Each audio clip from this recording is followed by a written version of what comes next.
Ümumiyyətlə, həkim cəmiyyətdə öz tutduğu peşəsinə görə belə deyək ki, ali bir təbəqənin nümayəndəsi kimi mən düşünürəm. Birinci, həkim ziyalı olmalıdır, sənətini sevməlidir, nümunəvi bir vətəndaş olmalıdır. Yəni, bu göstəricilər hamısı həkimlərdə cəmləşməlidir.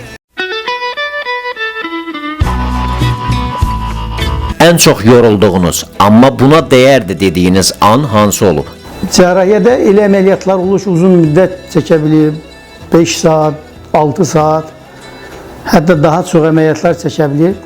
Amma əməliyyat sonunda xəstəyə yeni bir həyat vermək, xəstənin gələcək həyat dinamikasını yaxşılaşdırmanı hiss etmək böyük bir sevgidir və bunları düşünərək bu nəticəni aldığın halda artıq o yorğunluğu ilə əməliyyatxanada qoyub çıxa bilirsən. Həkim kimi uzun və çətin bir yol keçmisiniz. Maraqlıdır, bu yolda sizi daha çox nə müşayiət edib? Həyatın çətinlikləri, yoxsa şəfa verdiyiniz insanların minnətdarlığı?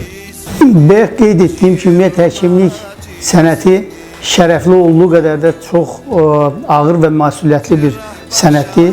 Üstədə gəl cərrahiyyə sayəsi cərrahiyyənin daha ağır məqamları var.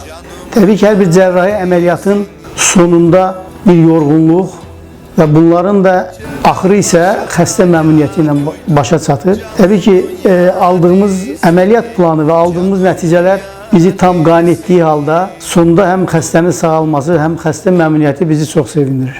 Yaşakar gözüm sızlar, ne kalır gerisine,